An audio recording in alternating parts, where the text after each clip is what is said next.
So, Stranger Things Season 4 is officially finished, and I've got some things to say. First of all, I'd like to say that this season did not do it for me. Listen, I'll admit that this season had some high highs and some low lows. Firstly, I'd like to say that it does a really good job of tying all the other seasons together, which would have made it a really cool climax. If it was a climax, but we'll get onto that later. And the season probably has the best villain. Everything about Vecna feels both threatening and also feels relevant and connected to not only this plot of the season, but the whole show. So before I go into detail, I'd like to share my feelings of the entire show. Season 1 is almost perfect. It accomplishes everything it sets out to do. The plot feels small, but creates a huge world to build off of and explore and fill out. And the characters are incredible. Every single character just gets the right amount of things to do. The cast is perfect and the themes are consistent. Season 2 has some stuff I like, and some stuff I cannot stand. 11 sucks in this season, and I can't tell you one thing that Mike does in this season. Boo, Season 2 kinda sucks.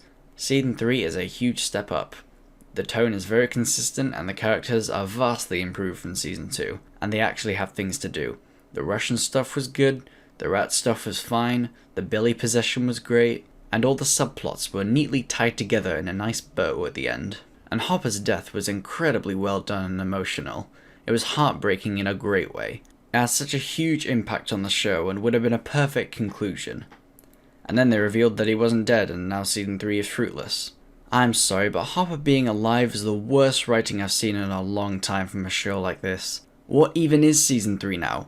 It's kinda ruined. Now I just can't get emotional at the ending. What, you want me to be sad about Billy? Fuck Billy. This blows. On top of that, Hopper sucks in this season. I get super into all this stuff about Vecna, but oh no, now we have to stop and watch a character struggling who I'm pissed off that he's alive anywhere in the first place. I swear, they were this close to killing him a second time. And what's worse is they didn't even have a grand reveal that he was still alive. It's in the motherfucking trailer. What a waste of a great character. So, the rest of the season isn't as bad, but I'm not done ranting yet.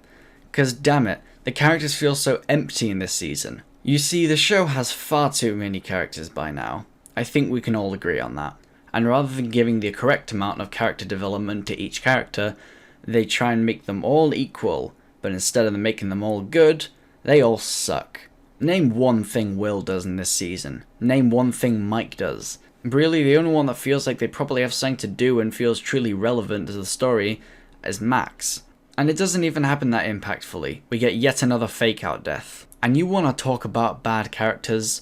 When did the jocks become relevant villains? They don't feel menacing, they don't feel organic, they feel like walking inconveniences for the characters, and it pisses me off. But easily the worst character is Jonathan's fucking stoner friend. This is not how you write a comic relief. He's a puppet for the Duffer Brothers to be like, hey guys, I know this season's getting a little bit gloomy, so here, have some unfunny weed jokes. So I've said what I liked in this season about Vecna and how he feels like the best villain, but let me talk about some other stuff I liked. 11 was really good in this season, and learning her backstory had a far better payoff than I could ever imagine, so that was cool. The Vecna twist felt really well done. This is how you write a twist villain right here. It's the first time we have ever got a sense of a grand mystery since Season 1. Other stuff I liked was some key scenes that stuck in my head. The reveal of the Demogorgon scene was incredibly well done. We never really saw it in action like this in the first season, probably due to a slightly smaller budget, but here, it looks absolutely awesome. Another great scene is when Max first escapes from Vecna. It's an incredibly dramatic scene, and the use of running up that hill is really well done.